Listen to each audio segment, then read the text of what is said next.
Hi, I'm going to teach you a powerful tool called the Heart Chart. And this tool is about everybody's life.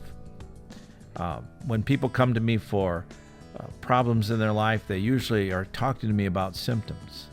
They're telling me that this hurts, or this is why I'm unhappy, or these people are doing this. And I know that what they're talking about is not really the problem.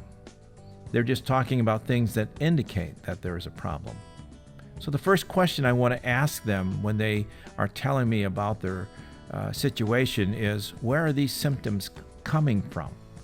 We want to look deeper in underneath the surface. First thing I want to tell them after we talk about the symptoms is that there is something inside of them called the heart. The Bible calls this the place where we make decisions about what we will do. And the problems they're facing out here that they're talking about are coming from within inside of them. Jesus said that the things that come out of the mouth come from the heart, and these things make a man unclean. For out of the heart comes evil thoughts, murder, adultery, sexual immorality, theft, false testimony, slander. These are what makes a man unclean. Now, inside the heart, there are two things that I want them to be aware of. The first one is that they have hurt in their heart. And by that, I mean that they live in a world full of people that are affected by the fall. And that people unknowingly, or sometimes knowingly, are wounding other people around them. The people that have wounded me are the people that I'm most vulnerable to. People who love me, people who were supposed to be looking out for me. I'm also aware of the fact that I live in a world that has been affected by the fall, all of creation. So there's things that come into my life like death or physical trauma or disease. These are all things that cause pain in my life, and that hurts, and they don't go away with time. They go on hurting long after the incident has taken place, and I've never forgotten it, even if the people who did this to me don't remember this. And the result of that my ability to make life decisions is been changed. Before, when I had healthy emotions, I would weigh that against my rational thinking, and I would be able to make a life decision. What should I do in this situation? But when I have been hurt by other people, my emotions get damaged. And as a result of that, they begin to take on weight, and they change the balance of my decision. So that before, when I was seeing things clearly, before I was wounded, I could think rightly about what I should do. But with my damaged emotions coloring my world, I began to make what people consider irrational decisions. They say, why did he do that? Why did you make that decision? Doesn't make sense to me. But to myself, it makes sense because my damaged emotions have colored everything. And it's through my damaged emotions that Satan lies to me about what I will do. I begin to make decisions that are going to damage me further. And the second thing that's in my heart is the fact that I have sin in me. Paul talks about this. Now, if I do what I do not want to do, it is no longer I who do it, but it is sin living in me that does it. And the fact is that the second issue within me is this sin issue, that sin offers the pain that I'm feeling and the hurt, comfort. Not healing, it offers me comfort. And the sin in me has been described throughout the ages as the 7 deadly sins. They're deadly because they rob me of life. And there's 7 of them. There's anger, there's appetite, there's greed, there's lust, envy, sloth, pride.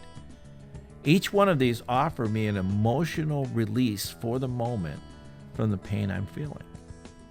And so what I end up doing is that I have at some point chosen to comfort my hurt with sin, and these two things have bonded together. As a result of this, they create symptoms in my life. Given time, these symptoms become addiction because all sin is addictive. As I go forward, I need more and more comfort. The level of comfort I was choosing before isn't enough, so I need more comfort, and I become more addicted, and before I know it, I start wounding myself. Before, I was dealing with wounds other people gave me. Now I'm dealing with wounds I'm giving myself. I begin to lose things that I don't want to lose. I lose relationships. I lose health. I lose wealth. I lose jobs. And because I've wounded myself, now I need more comfort. So I began to comfort my new wound with sin and me choice, which leads to more addiction, which leads to more wounding. And I get into this vicious circle of wounding myself, comforting myself, wounding myself, comforting myself. I can come to the point where I'm so caught up with this addiction that I go into a dust spiral, that I just crash and burn, and everything that I wanted to hold on to is lost to me. And what I want to ask the person at this point, before you reach that point, now that you recognize you have symptoms, do you want to get well? This is kind of a make it or break it point in this discussion. Because if they don't want to get well, we're done. They might say, I'm happy being the person I am. I'm going to deal with this. This isn't really what I want to deal with. I just want to deal with the symptoms. Whatever it is, I can't help them to get well unless they want to get well. So this is an up or down question. If they say, yes, I want to get well, or I want to explore this, I have to tell them the truth that I can't fix them. That only Jesus can fix them. And we need two things from Jesus that we can't get from anywhere else. One thing we need from Jesus as our great physician is to heal the hurt of our heart. The second thing as the king is we need him to deliver us from sin in me choices, because all sin is addictive. I can't beat addiction.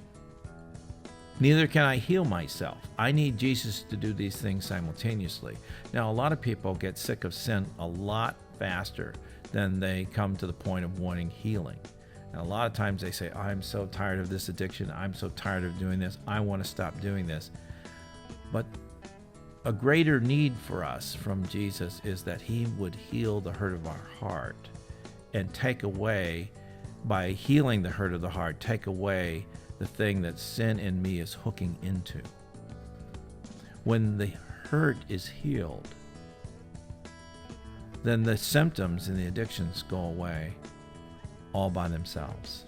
It's really hard to imagine for a lot of people, but they say, well, how do you get into that kind of relationship with God? And I say, well, the thing is that you need to develop intimacy with Jesus through the done disciplines. And we're going to talk about that in another video and just share with you how to pursue that kind of relationship with Jesus.